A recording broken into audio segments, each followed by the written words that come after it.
And we're back with another Maker Show and Tell with the Building 61 crew. I'm Adam. I'm Zach. And I'm Emily. What's up, everybody? It's another Tuesday evening. Things have been afoot in the makerspace. Everyone's working on their own personal projects. We've got some guests coming up today. What's new? What is new, Emily? Well, there's a couple things that are new. So one thing that's new is our dear friend Lily has a show that you probably already know about. But if you don't, I'm so excited to tell you about it. It's called the Twirling Tech Goddess Show. And if you go to this link, it will magically take you to her YouTube page. And you can find all of her episodes. She has a few episodes from different makerspaces, but her latest episode was filmed right here. Well, not right here, but right here at Building 61. So we're really excited to be able to help out with her show and host her. And it's really fun and it's really amazing. So definitely check that out. Super cool. Yeah, she's doing amazing stuff. Her last one was using the laser cutter. So good. You can check that out and check out what fun things that she made or fun item that she made. Also, dance break. Always dance break. I feel like more dance break. More dance break. Needs to be a regular feature of the makerspace when we're back online. Yes. Yes. Yeah, it was really good, and I shared that episode with a couple of close personal friends and some parents, and they were like, "Oh my God, this is so pioneering and like wall busting downing," because Lily is is such a character and does so many things that we want to see. In such a beautiful way from such an awesome person who's like a totally knowledgeable and solid and like technical person, but also just like entertaining and fun and approachable and an amazing dancer, as it turns out.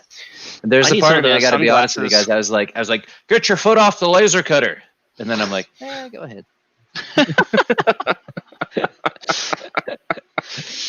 So if that doesn't make sense to you, you should definitely watch all of Twirling Tech Goddess's videos. But we're proud because she did it in our space. What else, Em? What's the bun story? So buns. You all know I have really great buns. I have 3 of them. I have Fulla, I have Floppy, and I have our sweet man bun, Dellinger.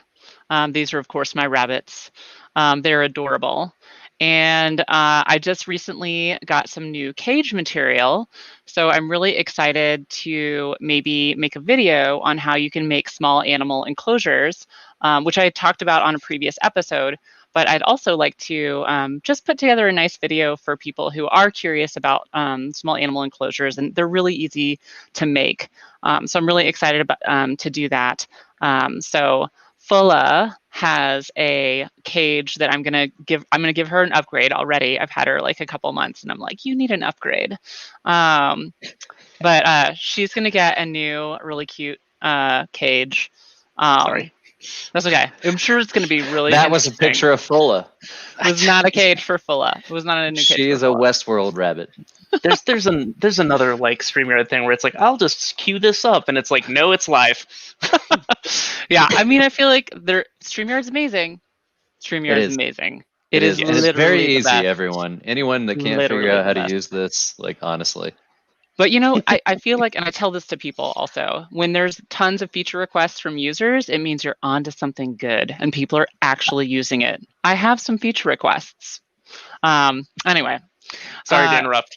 No, it's okay. It's okay. I mean, shout out to StreamYard. They're awesome. Thank you, StreamYard. Whoever and wherever you. Yeah, shout out to developers working on awesome projects. So I'm really excited about that. I'm excited to get my last really beautiful cage together.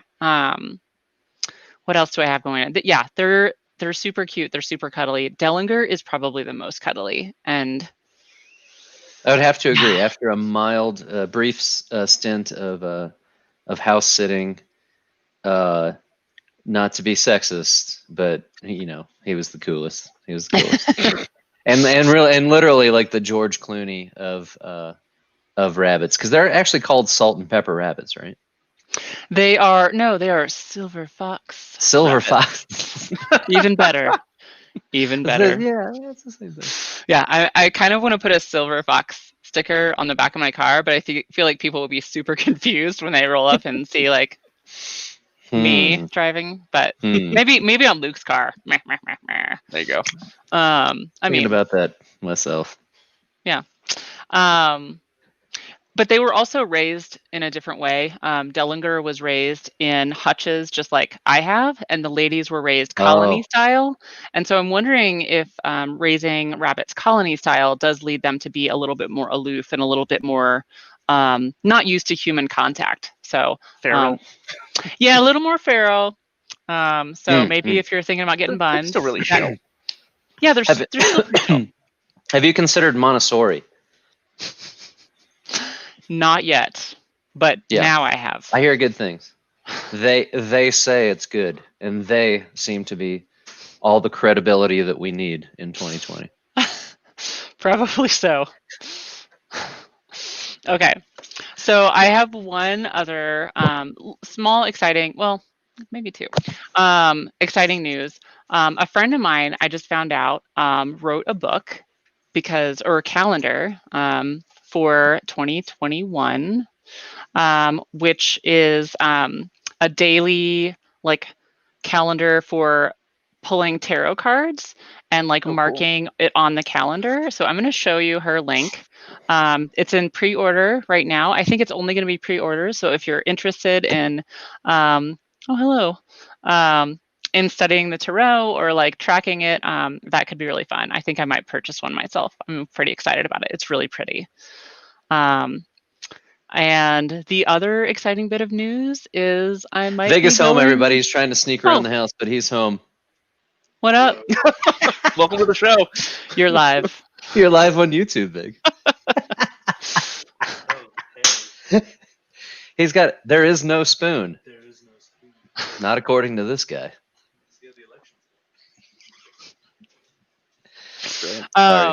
So the other exciting news is I might go visit goats tomorrow. I don't know. I mean, it's legal to have 2 goats in my subdivision. Oh, I see. I thought you were just gonna, like hang out because, there's probably goat yoga in the parking lot at Alfalfa's again. No, I mean, you're actually, probably. Yeah, okay. Probably. Good. But also, I'm considering getting 2 Nigerian dwarf goats. That's the breed. They are miniature goats. So in a lot of different neighborhoods, you're allowed to have no more, no less than 2 goats because they need a friend. That makes sense. Yeah. They're just kids. For a while. You can have kids until they're like a couple months or something. But that also makes sense in terms of like just saving time and gas on lawnmowers. Like you could turn goats loose in your backyard. They would probably only eat the things that you don't want in your backyard, right? I'm a little worried about my baby apple trees. We're also we have been through a lot of discussions today about goat enclosures. I learned a lot. How much square foot they need, probably about 250 square foot per goat. What kind of shelters they need. So I'm looking into some fencing. I have some designs in Illustrator. Like if the goat hits the fan car, I don't really know what to say here. But anyway, immediately had this Jurassic Park like goats in enclosures. Not the goats. I'm ready. I like that's awesome. I feel like you should talk to the current administration. They've been fencing in kids as well. Oh God. Oh, so horrible. It's live. We'll edit this part out later, folks. It's not funny. No. But it's not true. Oh, speaking of that, I got this joke from Vig. Why did the trombone cross the road? Do we want to know? You do want to know. Do we have a choice? Not really. What's it about? All right, let's get it over with. To get to the other slide.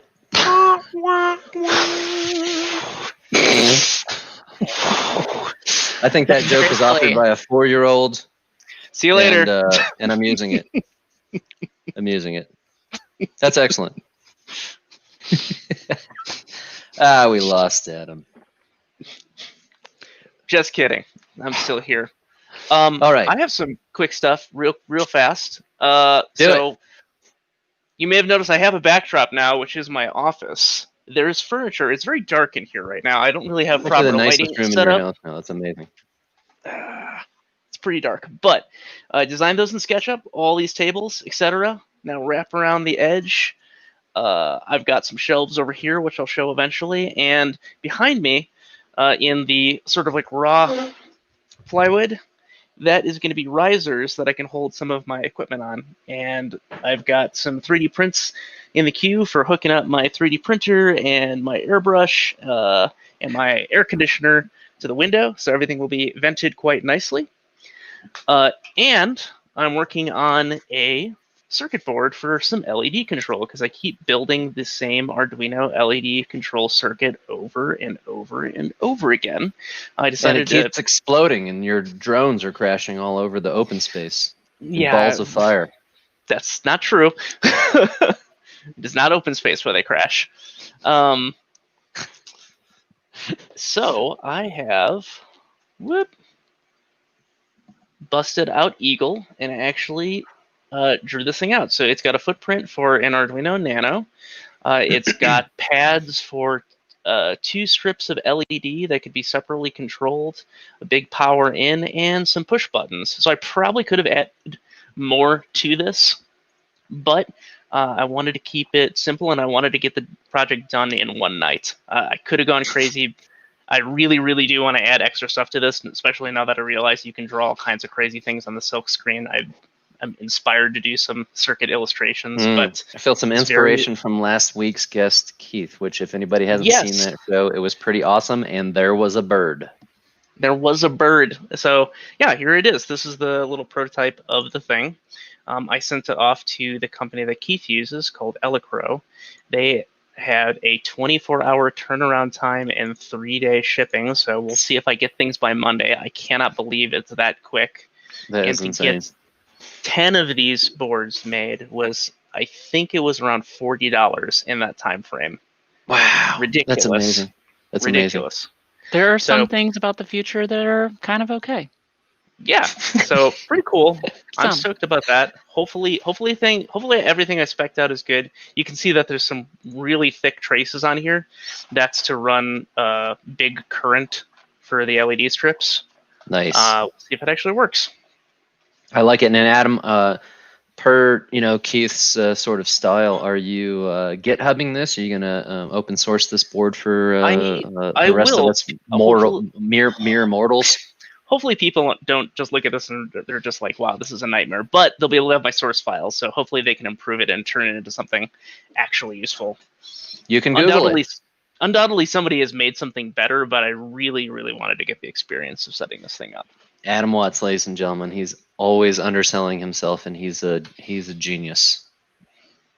I'm sure it's going to work. I'm sure it's going to work well, and I'm already planning on getting some for you for my future projects, which will not be mentioned in this show. Well, I'm excited for future episodes then.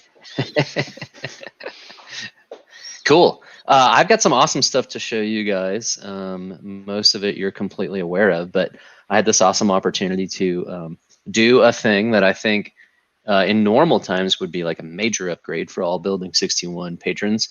And in the current times, it's still a nice upgrade for Building 61 patrons because we have virtual laser cutting guided access. So I want to share something about that. And then Adam mentioned something about 3D printing, and I want to share something about that as well. Y'all, I will be very serious about everything I'm about to talk about if you guys will allow me to share it with you before we have a very, very, very special guest. Or you can skip me. We can go straight to, oh, you want me to do it. Okay. This is my little semester report on some of the upgrades that we've done recently at Building 61. And I will be very serious about this the entire time, I promise. So we've got some upgrades in the space, and they are upgrades that are 100% available to patrons online until we can bring people back into the space. This is all going to be through our virtual guided practice stuff, but we kind of learned a cool thing about one of our most useful and versatile tools in the space, which is, of course, the iron. We also learned a lot about the laser cutters. And I wanted to show you guys this really cool sort of journey I went through with Epilogue Laser to replace the tube, or the core, they call it, of the 40-watt laser cutter. So the core is this sort of gorgeous thing. And it's like what you would expect to find inside of the handle of a lightsaber. It's the thing that excites the CO2 gas and creates a very specific wavelength until it it becomes like this perfect size to pass through a lens that's right in this area right here, and then bounce around the mirrors and actually cut your plywood or your acrylic or whatever it is that you crazy kids cut in the space. And the process of changing out this core is surprisingly easy. And I would say for anybody interested in the laser cutter market, I think one thing that we have been very fortunate because of the Boulder Library Foundation to experience is what it's like to be able to actually buy some like really high-end equipment. And that high-end equipment includes really one of the finer, I think, laser cutters manufactured in probably in the world. And this is Epilogue Laser. They are from Golden, Colorado, the same place that Coors Beer, the world's finest beer, is made. And one of the interesting things about this is like it's simple, it's industrial. You can see like I just pulled out the old core. This is like literally the engine of the laser cutter, and I'm kind of popping it back in there. And it's really that simple. It's some very standard tools, a few screwdrivers. I used like a little ratchet set only because I'm lazy and I'm really old. So, I have a lot of like deep like arthritic pain in my body. And like replugging a couple of wires. And then you just take the old engine and you throw it back in the box that they sent to you.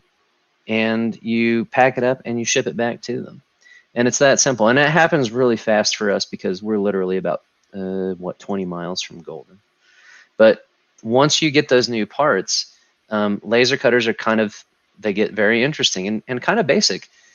You are re-aiming this part, which it's really hard to see here, but I'll see if my cursor can actually pick this stuff up. What I'm trying to do in this process is actually... Yeah, it's tiny. I burned a tiny little hole right here. And all I'm trying to do is line up the, the red dot. Like sometimes we change the origin of like where a job starts or something like that. And we reference that starting point with a visible laser because the cutting laser isn't visible.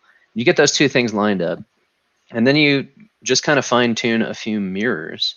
And the results were pretty remarkable immediately. So you can see the image on the left was an etch, which many of our like patrons have done.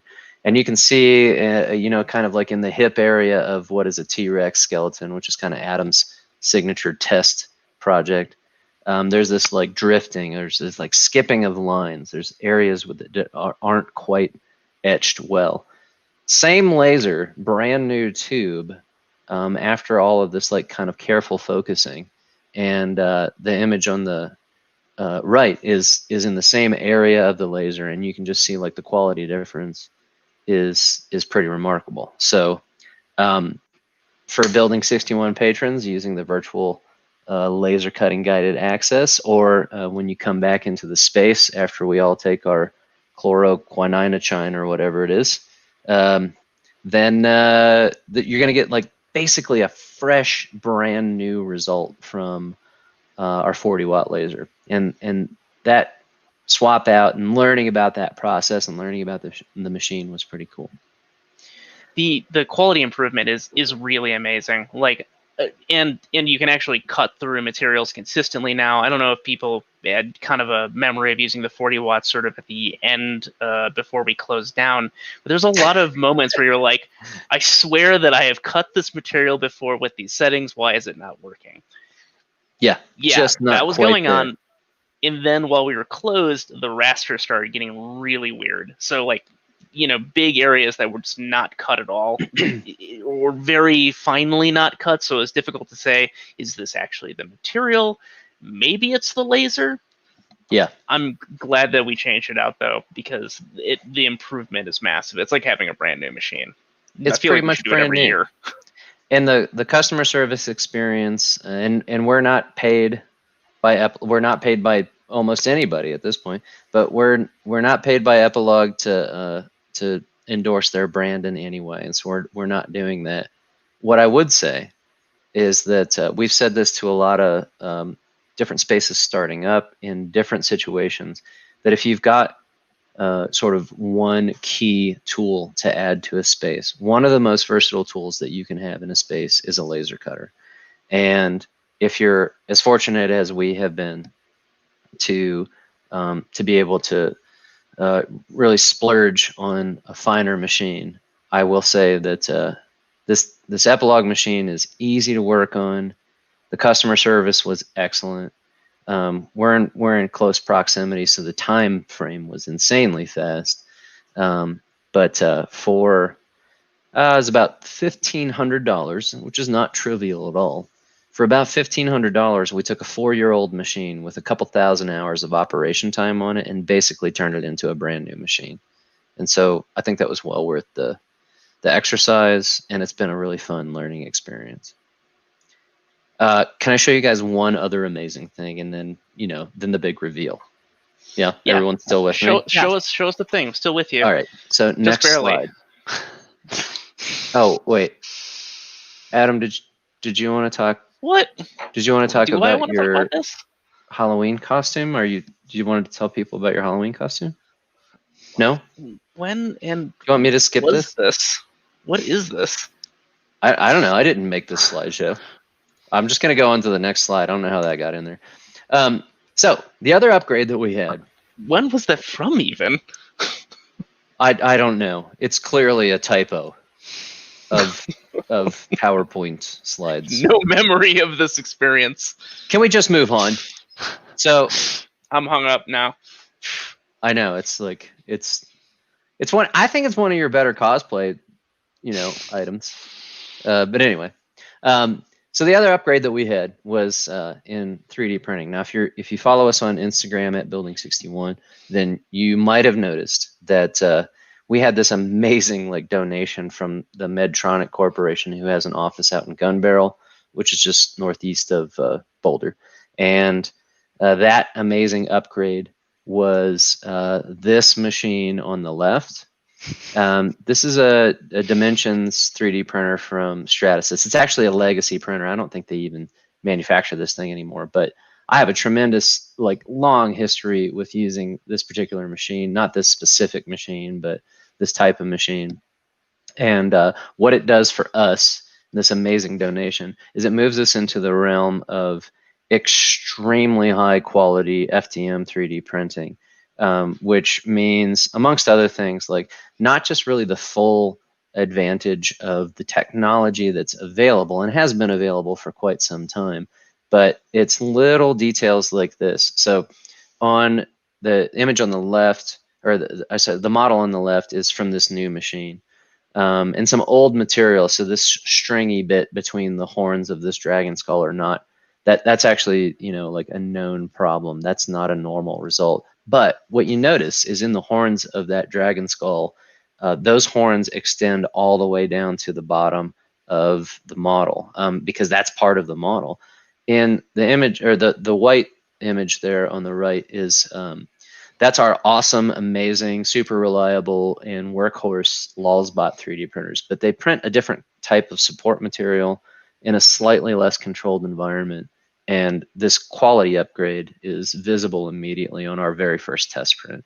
So what this means is, like, not just can you do prints that are still possible on a Lulzbot 3D printer, but really the full spectrum of like three-dimensional geometry is possible on this new machine. And so the big reveal is that not only do we have this machine up and running, but 3D printing as a virtual online service is now also available. It started this week. We had really good results and a lot of interest. So for those of you that have been waiting very, very patiently and sending multiple emails, like, we thought laser cutters were going to be breaking down the doors, but the truth is we got more emails about 3D printing. 3D printing is now available as a virtual guided practice. Anyone can sign up. There's no prior training. You do need to read the fine print. We do our best to explain in general terms what the limitations are, and we're working on sort of our own in-house tutorial on how to explain that in a very Building 61 accessible way. But it's very equitable. You know, the standard 3D printing cost is just the cost of materials. So our Lulzbot printers are about 5 cents a gram. And there's no material setup fee, or there's no setup fee whatsoever, and there's no sort of labor cost factored into that. And with the Stratasys machine, it's about 38 cents a gram. So that's a considerable increase over the price of a Lulzbot. And we will do our best to explain to people when it's an appropriate time to do that and when it's not. But it's live. All you 3D printers that have been kind of knocking on the doors via email and Instagram and Twitter, it's real now. It doesn't cost any more than it did, and we're going to do all the work for you. It does require a meeting, just like our laser cutting. We're going to check in with you one-on-one and make sure that your designs are viable and that we understand exactly the result that you're looking to get. But very big thanks to Eric out at Medtronic, who was kind enough to think of us and ask us if we would like this amazing donation and really make a new level of 3D printing available to the public for a very, very low cost. And so that's the reveal, and I'm super stoked. And Adam, I think you should fix your AC unit with this machine, not the Lulzbot. I got to be honest with you. That might happen. I do have to rush some parts out right now, but I will definitely be making some cool stuff on this machine for sure. Been having some fun with Fusion 360, the free student version, essentially like lofting stuff like this. This is like a store-bought like a flange for venting. Nice. But I wanted to make something a little bit fancier with some more complex turns, just based on the weird geometry of the furniture. So that's going to be cool. You should do it. I'm excited.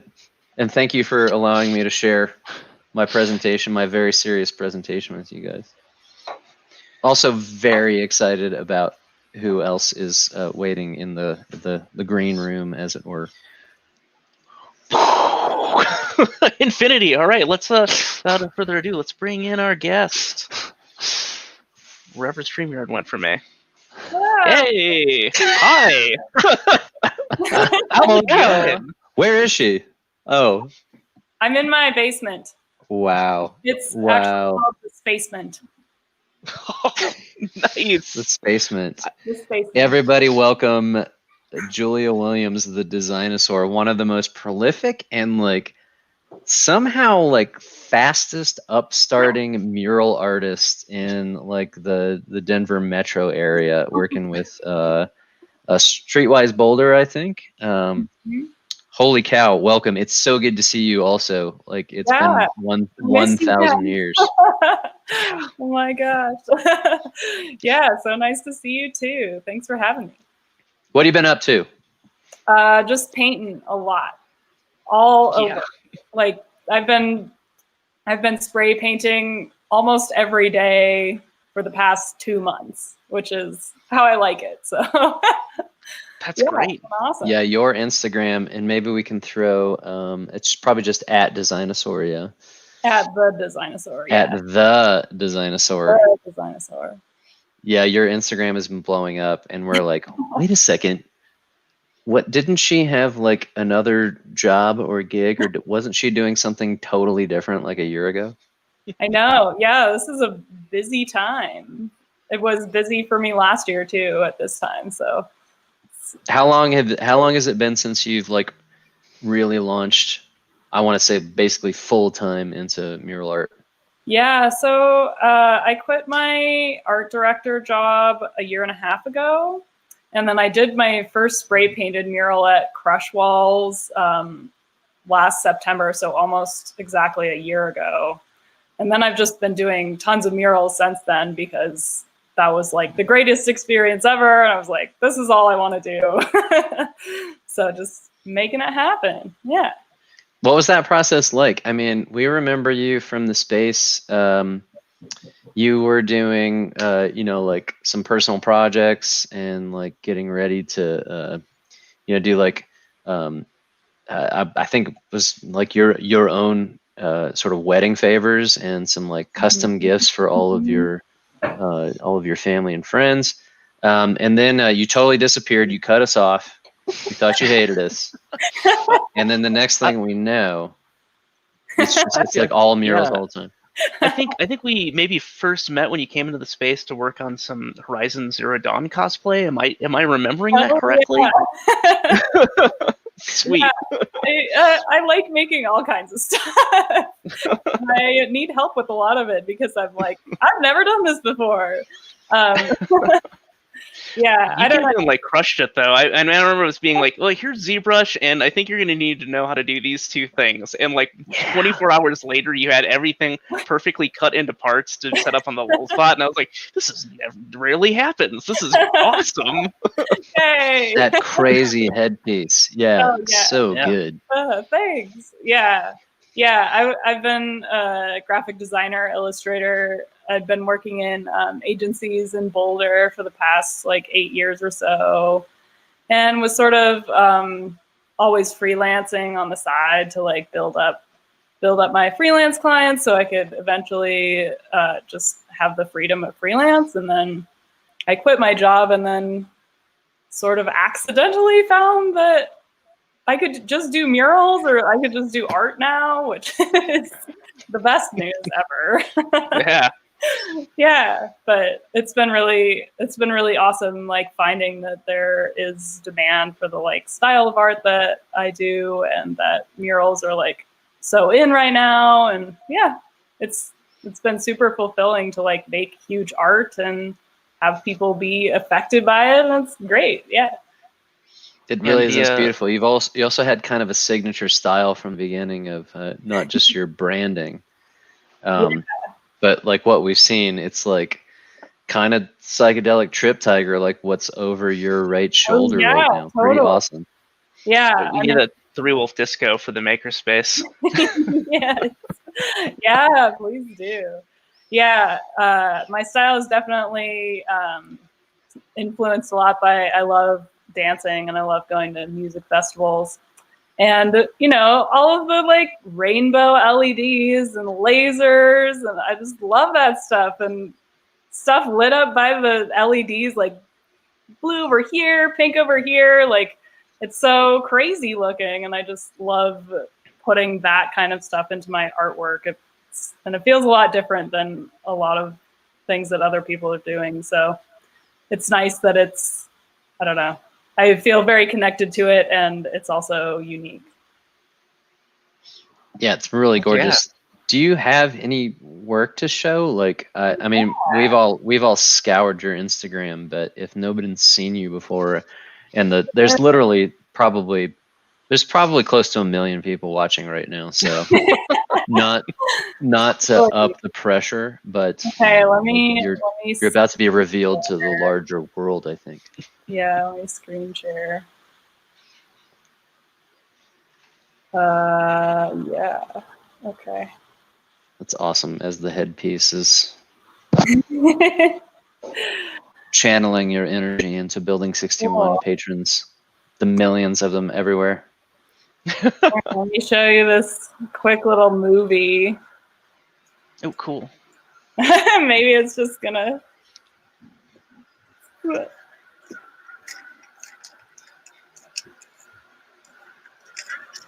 Now, where's this at, Julia?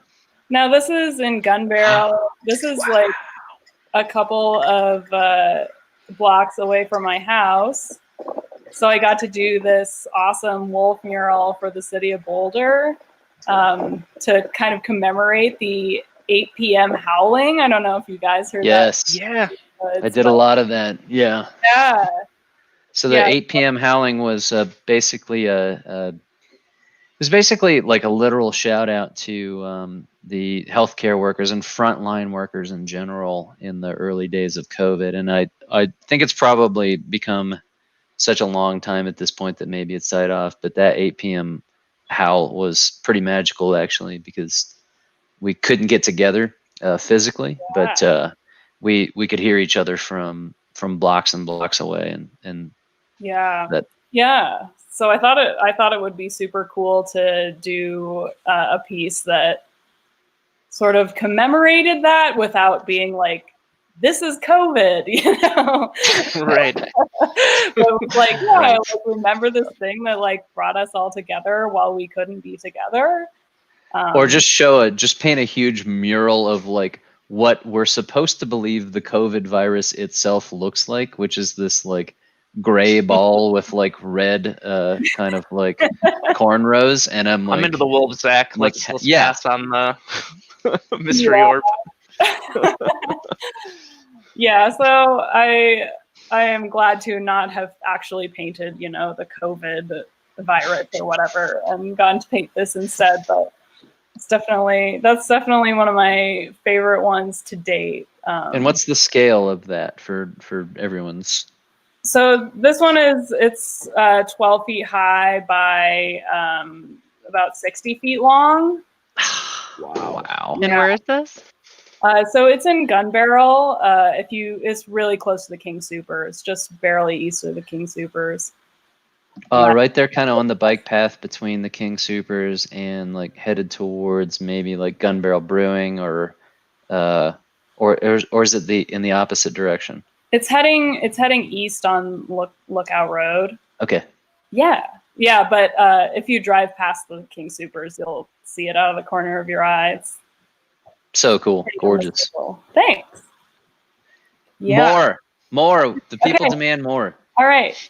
So I painted this one, this big iguana for a mural festival down in Denver in August. This guy was super fun.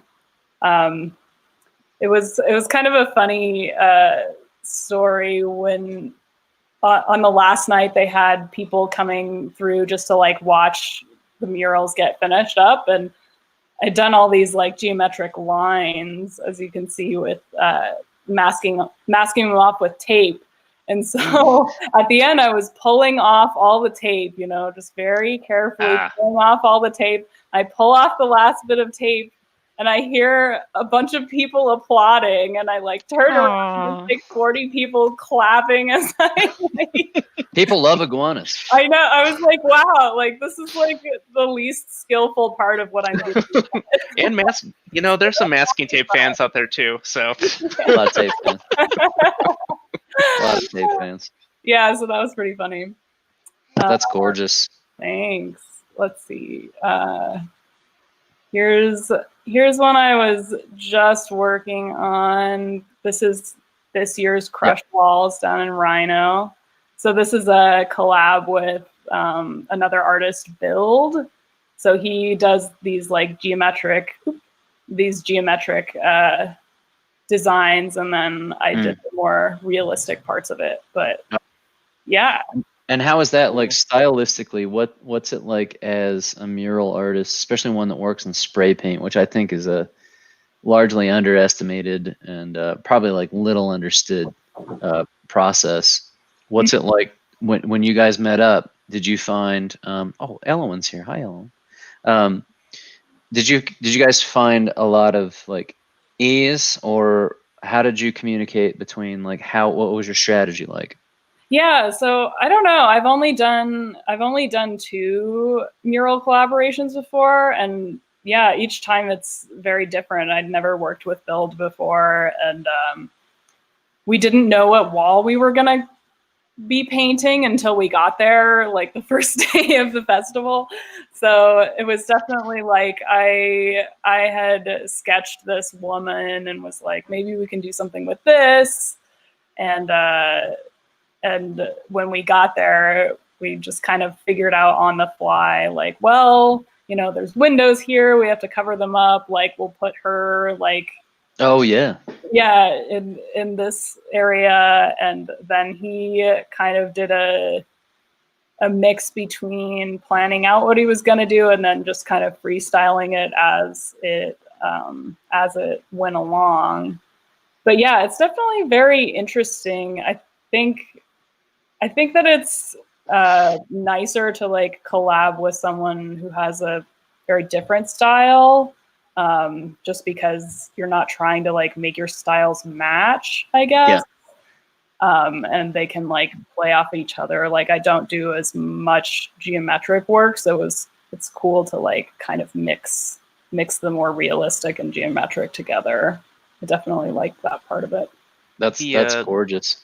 But it really awesome work, like blending like the tones and the colors to like the whole composition comes together really well. You know, for a collaboration, like that's awesome. Yeah. Did you have to like pre-plan like which paints you were gonna be using to try to like keep things consistent, or was that like all just happened? Yeah, so we get a paint order form, and you know, I'm still learning like how to estimate, you know, exactly what paint I'm going to need, because obviously with spray paint you can't really mix things. Like you can blend colors into each other, but you know, each color is its distinct color and you can't like change that very much. So it's a lot about trying to figure out how much of each color you'll need, and then getting the colors that are exactly on either side of it, so you have some different ways to blend. That's just amazing, and it seems it is seamless. And I've always been super curious about this. We have a really amazing artist who just finished a piece of a former mayor of Building 61. I don't want to say too much because we're trying to get him on the show, but I am super curious about the pre-planning process and how that ties into like the execution process. So what tools do you use to get from what I'm guessing as a graphic designer is sort of a screen-based image, and then blowing that up into a 12-foot by 60-foot image, and not losing the sort of registration and detail and proportion of the original design? Yeah, totally. So I usually do my design on my iPad in Procreate, and just do a digital painting, basically. Usually it's not like a super polished painting. But then I think I have a image that can show you kind of what my next step is. So this one was from the Wolf mural. This is my husband helping me out with the color blocking. Awesome. Nice. Yeah, but so can you see those like really like light purple, like random markings? That's kind of some sort of like notations or sketches. Yeah. So that's what's called a Doodle Grid, and I use that most of the time when I'm trying to enlarge my images. So what I do is I make these completely random designs. You know, it looks like just crappy graffiti or something. And then, and then I'll take a photo of it, and then in Procreate on my iPad, I'll overlay my sketch onto the photo. So then I have an image on my phone of like the sketch of the design overlaid onto these doodles, if that makes sense. So it's kind of like a map. Yeah. Of where things need to go. Yeah. Yeah, exactly. And then I can go to the wall and know that I'm doing things, that I'm laying things out proportionally. But that translation step is literally from a screen this big to a 12-foot wall. Yeah, I mean, I'm like staring at my phone screen. I'm like, oh. So we've been guessing, like trying to figure out, like, how does she do that? And it's like, oh, it's projection mapping, or it's like we've been hypothesizing about this like all week, just being like, well, what if it, like, without like looking anything up, we're like, well, if we had to make up the process by scratch, how would we do this? But seeing like the doodle grid, I mean, I feel like I've seen that on other murals in process before, but I was never able to like discern like the meaning of it. I was like, was that there beforehand? Like, it's so bizarre. You're like, what is this? How could this possibly help? Yeah, that's so cool. Like, yeah, I don't. And there's the artistry and the skill too. It's like I you know, if I spent hours doing this, and I'm assuming, like, I want to ask you about like how many hours go into these projects, but if I spent hours doing this, I feel like, yeah, I get better and better as I go. But this is not something like, with projection mapping, we could easily take like even like a paint by numbers kind of system, break something down, project it onto a surface, and map out where the edges are. And then there'd be some artistry in the blending of a solid color, but you're literally like very freestyle from like a tiny like 5-inch by 3-inch screen up to a 60-foot wall. Right? Yeah. I mean, I don't know. All I can say is that I'm just super comfortable with the way that I make art, and scaling it up or down doesn't feel that alien to me, I guess. It's super impressive, and it's gorgeous. Yeah. Thanks. So I got to ask too about like hours, because all of us, I think all of us as makers. Emily's a quilt maker, and I can't imagine, like, she had a 12-foot square quilt in the Maker Made show, I think 2 shows back, and to me that just seems like it's a year. Like, I don't even think about in terms of like 200 hours. It's like, yeah, it's 200 hours, but that's 200 hours that has to be taken out of the normal sort of life of 1 year. How long does something like this gun barrel piece take? So this one took me 6 days. How long? What? So what's 6 times 24 hours? That's what you mean? No, I probably worked on it for an average of 6 to 7 hours a day for those. Okay. Yeah. So what I really love about spray paint is it is super fast, and I'm just generally pretty quick at making art anyway. So I just really took to spray paint because it is super intuitive. It like feels like drawing to me on a very large scale, and just the amount of space that you can cover in a small amount of time is just really great. And especially when compared with like house paint, where you need like 2 to 3 coats of everything, and it doesn't blend very well, and it's super annoying.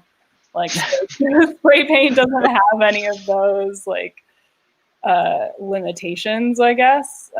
So this is a particularly sensitive and nuanced and skilled application of spray paint, though, because I think we've all tried to spray paint something before, whether intentionally or to cover up a mistake, and then that becomes its own type of mistake.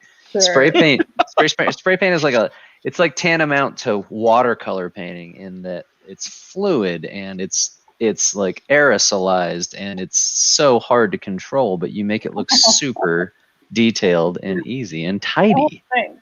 Yeah, well, there is specific artist spray paint, which is way better than the stuff that you get at Home Depot. I mean, if you've ever like, if That's you've my problem. if you've ever spray painted something with like a Krylon can, and you're like your index finger cramps up within like 2 seconds, and like it's just spitting everywhere, and yeah, it's terrible. But the artist's acrylic spray paint is a lot nicer. It's low pressure, so your finger doesn't hurt as much. Although my hand has gotten pretty beefy at this point.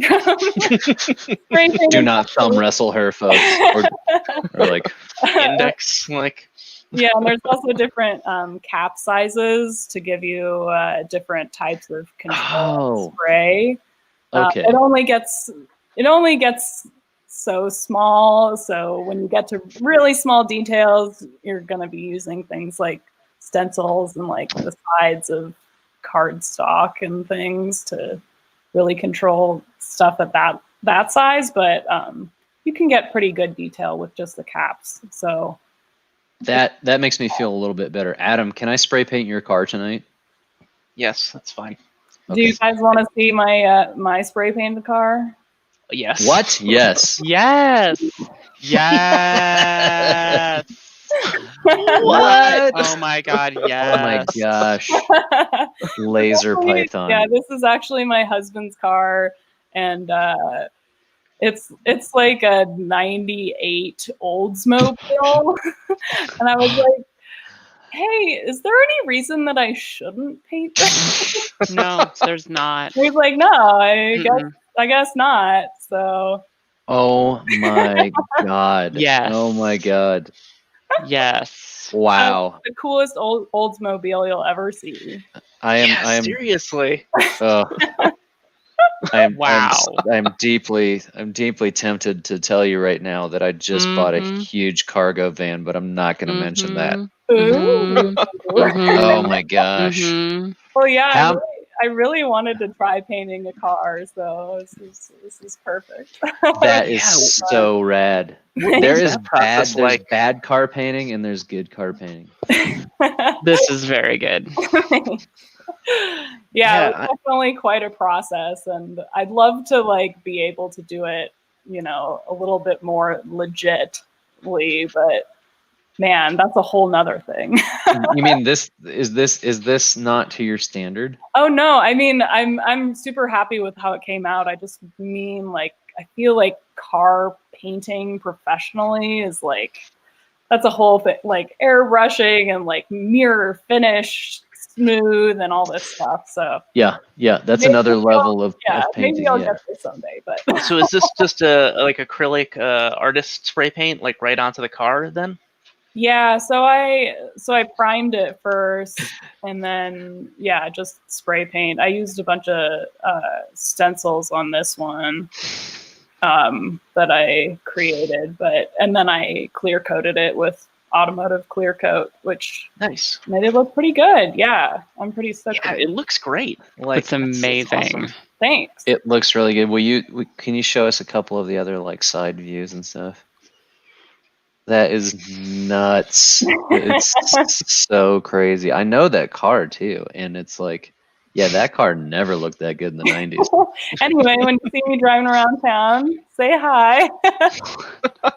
I mean, kind of hard to. Where's your logo? Where's your awesome like? You got a great logo. There now. So these are taken before I got the vinyl stickers to put on there, but yeah.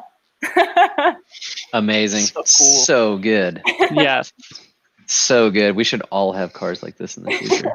Yeah. Once I did it, I was like, wow, like everyone's going to be looking at me like this is weird. Like, and then after a week, I was like, why doesn't everyone do this? Like all the cars are seriously. So why? Yeah. It's like you'll be able to find your Prius in the Whole Foods parking lot in Boulder.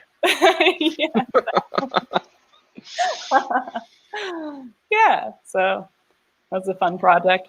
Totally rad. Thanks. So, what's coming up for you in the future? Is it more mural work? Is it and And mural work is probably not one size fits all. There's probably public projects and there's private projects. What kind of stuff is on your list of things to do? Well, I've got a mural in Golden coming up. That'll be on the side of the Colorado and 49 cidery. So Nice. look for that in the next month or so. And then I'm also doing another mural down in Littleton, which is sweet. That'll be super fun. Nice. And then I am definitely kind of looking forward to hunkering down for the winter a little bit. It's been kind of a crazy I'll bet. month. Do you have any other rooms in the house that could be turned into spacescapes? I know. Well, Right, you've got this Meow Wolf basement now. Like, what's your living room gonna look like?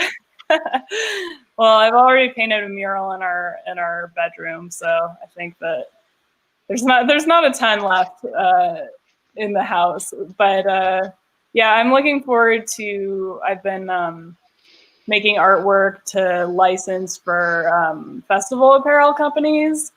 So I've been working on that, and that's just a fun thing that's going to be good for the winter. And hopefully festivals will exist next year. So We're all hoping. We're all hoping. Yeah, like we won't be able to get tickets, but yeah, a red because like a Red Rock show right now is like literally all the medicine I need. I know. Yeah. Well, I'm very glad that I made this space before this happened, or else I would have died probably. But, you know. So one more philosophical question, and feel free to answer this in any way. But and everyone's looking at me like, oh sure, there it comes. Why do you think mural art is kind of taken off in such a big way right now? And what do you think it means for a town to activate its kind of lost and forgotten spaces by revitalizing it with some fresh artwork? Yeah, I think that people are just, hungry for things that are different and beautiful and not the same, like urban landscapes that they've always seen. And murals just have such a huge effect on the environment. It like completely transforms an entire space because it's just so overpowering, but not in a bad way, And I think having that vibrancy is just super inspiring, and people really want to see beautiful things all the time. And yeah, it's awesome that we can start having more and more of that. I'm excited to be a part of it. Yeah, I can't wait to see more of your stuff around town, like out and about. Yeah. Like the Instagram feed's been blowing up, so it's pretty exciting. Yay! Yeah, I'm stoked about it too. I feel like I've found what I'm supposed to be doing. So. Yes. Yes. Another one. Yay! Yeah. Another like friendly tribe for sure. Really amazing.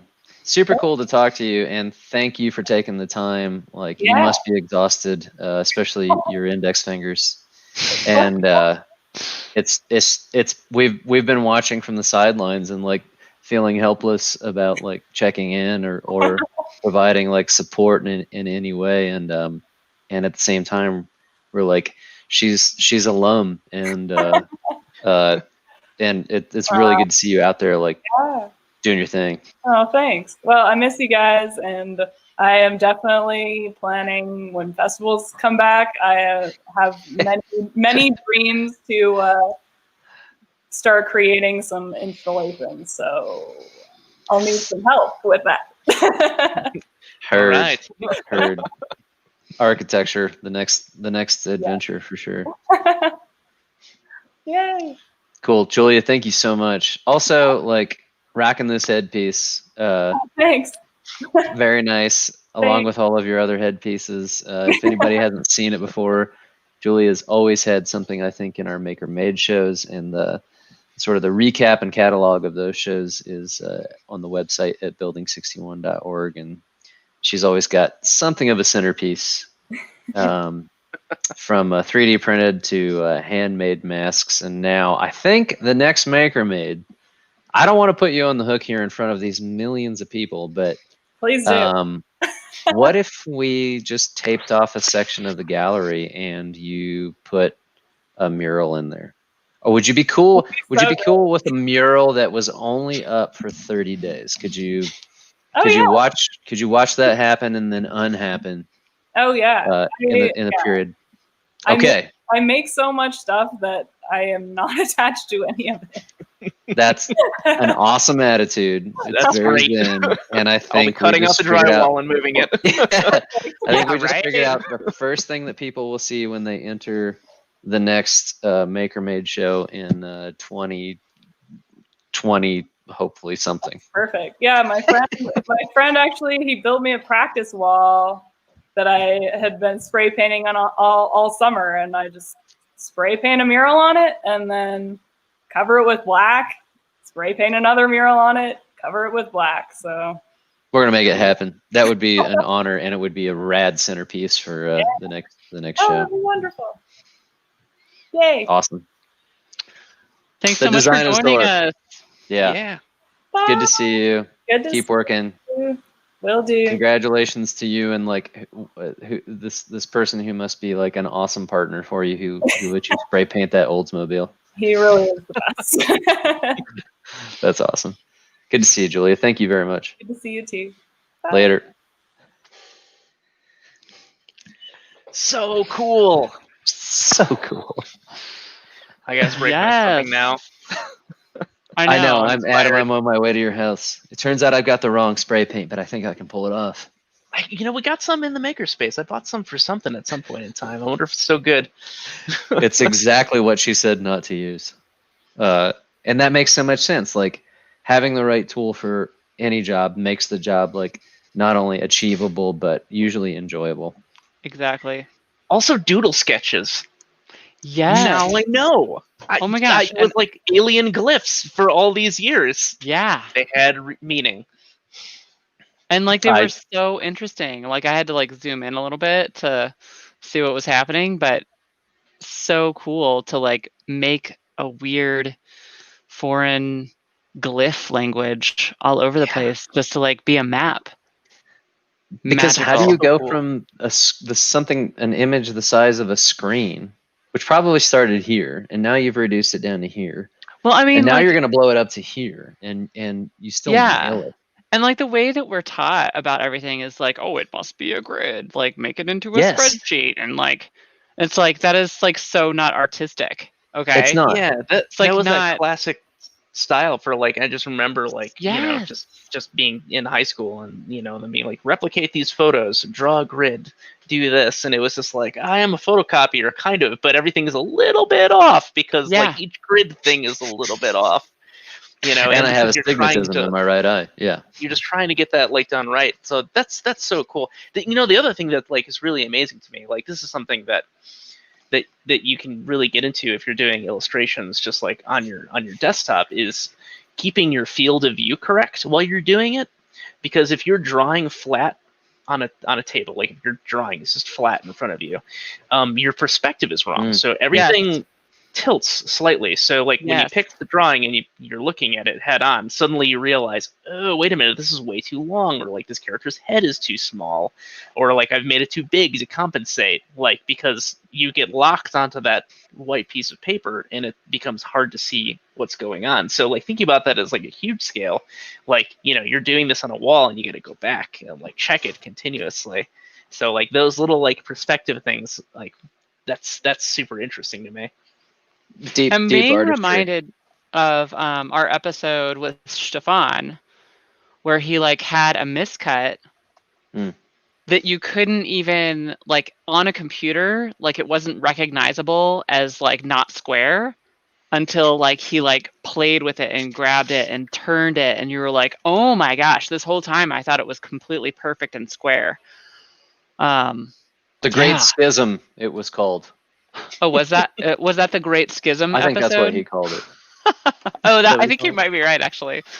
I don't remember. He's German. I don't remember. Sure I'll have to worked. revisit it. Really cool.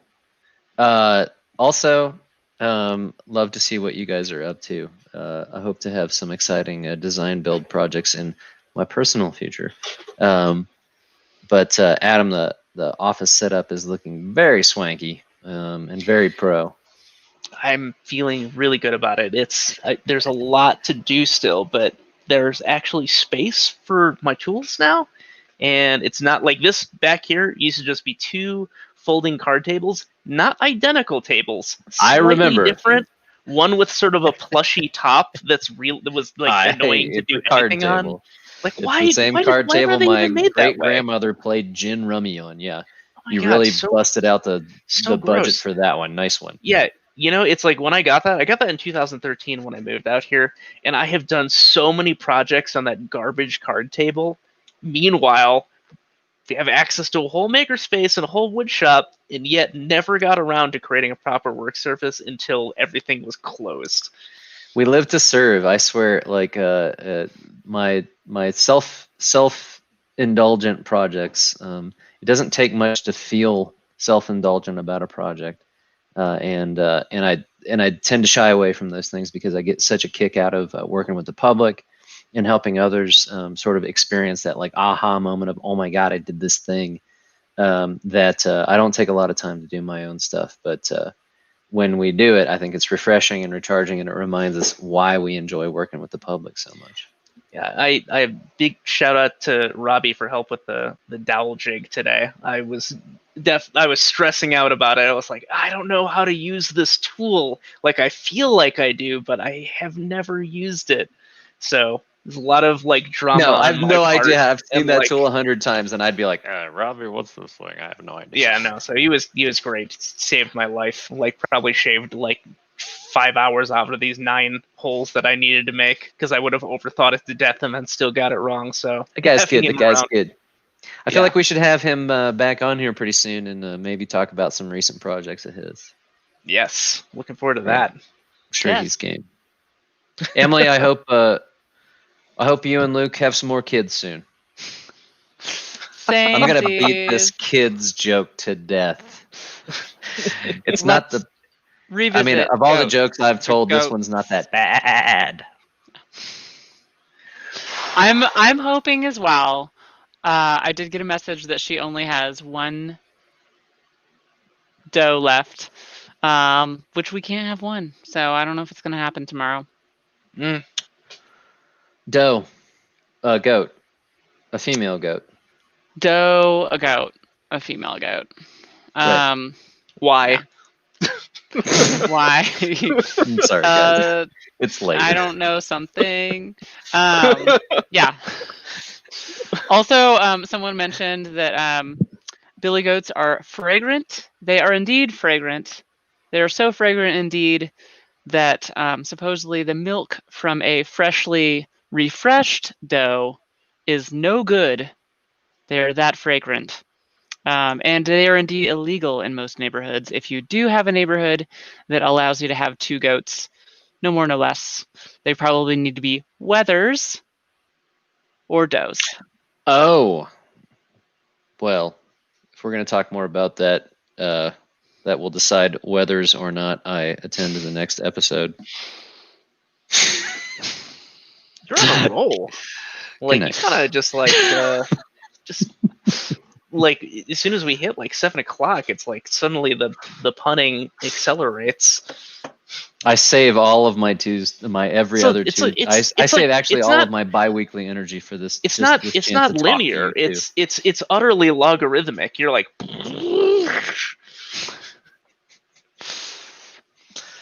What can I say? What can you say?